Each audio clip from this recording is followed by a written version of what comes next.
Welcome back to the show. We are heading into the 814, introducing you to Altoona Fire Department's newest furry friend, the canine arson dog, Lucille, and Justin Smithmeyer, who is a fire inspector with the department. Thanks so much for bringing her. Well, thanks for having us. So tell me about you two as a team. She lives with you. You guys actually trained together. Tell me about that process and how it all started. Well, she's actually the second canine for the city.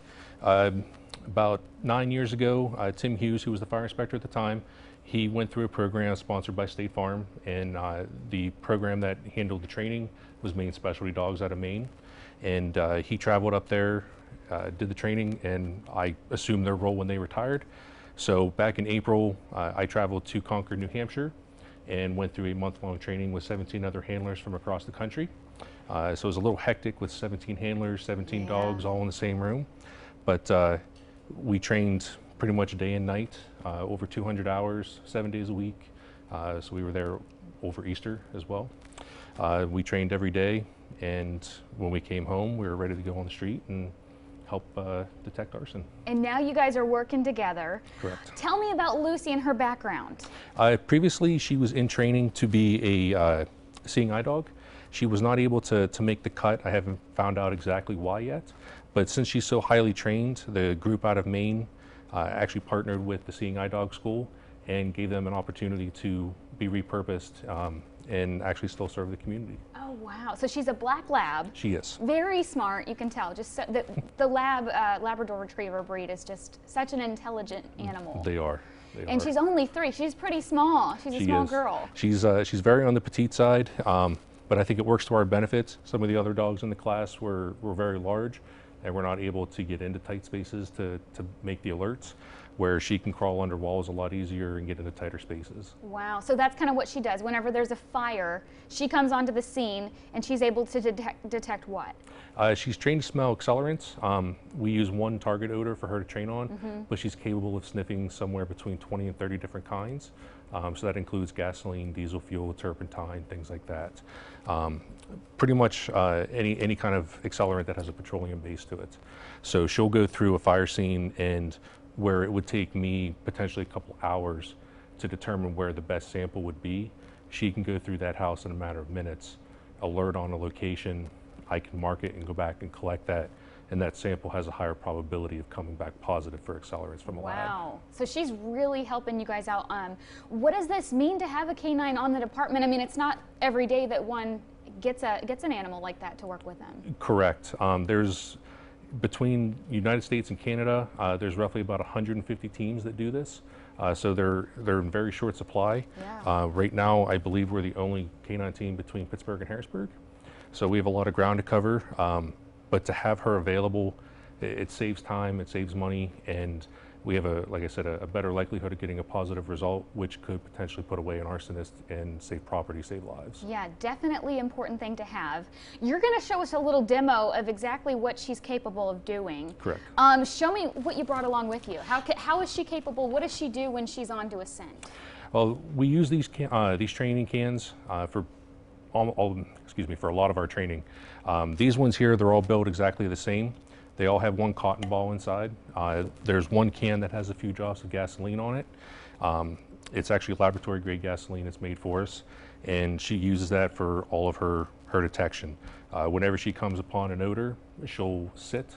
If she's really excited, really confident in it, she may lay down. They called her the dancer at school because whenever she goes to get rewarded, she would start to dance a little bit, prance around. She is a food reward dog, so she only eats whenever she does work like this. So we do this multiple times a day in order for her to get her food into her. Okay, so she realizes that correlation. If I do this, I get this. Yep, yes. Absolutely. So it's very much ingrained. They use their natural hunt drive, and it's very strong, and she's ready to work at a moment's notice. Wow. So how does she know she's in work mode? Are you going to show us?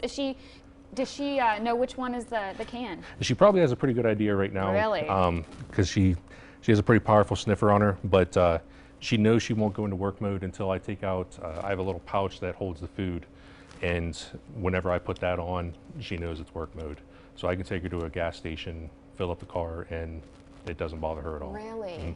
So she kind of knows when to turn it on. Are you going to do the demo now? If you'd like to, I Let's can see set it. something up. I'd All be right. interested. Okay. You ready, Lucy? She's ready. Uh-oh. All right. What? It's amazing just how strong their scent is, you know, compared to us. We have about 5 to 6 million nasal receptors in our noses, and they have somewhere in the ballpark of 250 to 300 million. So they can smell far beyond anything that we're capable of. Yeah. She's ready to go. What do you got? And like I said, they're all built the same, just with one cotton ball inside.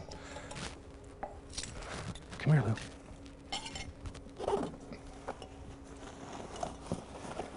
And she knows. Oh, I smell it. Yeah, it's a little strong today, but she's capable of smelling up to 1/3 of a drop of gas in a burnout building. Wow. So her nose is extremely powerful. And do you guys travel around together? Do you go to different schools or visit with kids or do seminars, things like that, or you hope to? We hope to. We've done a couple things like that already. We've done some outreach programs with the Altoona Public Library, things like that. So I'm really looking forward to October this year and going out to the schools and talking with the kids. Yeah. So it's an exciting time. Okay, Lucy. So, you ready? Let's see what you can do. Come here. Come here. Ready? Lucille. Lucille. Ready? Ready? Seek. Seek. Seek. Uh-oh. She knows. Seek. Good girl. Good girl. She knows. Very good, Lucy. And like I said, she's a food reward dog. So the only time that she eats is whenever we do trainings like this. And she actually only eats out of my hand. Okay. She doesn't eat out of a bowl at home. I could put food in a bowl and she'll look at me like I'm crazy. Wow. So she knows what she's doing. She does. Oh, Seek. very good. No, we're all done. All done. Well, there we're you done. go. Very good We're job, done. Lucy. Good girl. Well, we appreciate you guys coming on the show today. Thank you for having us. Amazing what Lucy can do. If people want more information on Lucy or the fire department, any special message you want to give to kids or families on how they can learn more? Well, we have, we're willing to come out to any program that somebody's willing to have. We're able to do meet and greets, and right now we're actually looking to do some fundraising to buy some equipment to keep her safe in our vehicle. So if anybody's looking for donations or to make a donation, they can give us a call at the station at 814-949-2230, and we'll gladly come out, do a meet and greet, and do a little demonstration. Yeah, well, very good work, Lucy. Thank you so much for stopping by, Justin. Thank you for having us. Thank you. Still ahead on this show, Rich DeMuro visits the Western Food Service and Hospitality Expo, where he takes a look at the latest and greatest tech for restaurant industries, from robots to flying, catching light bulbs. And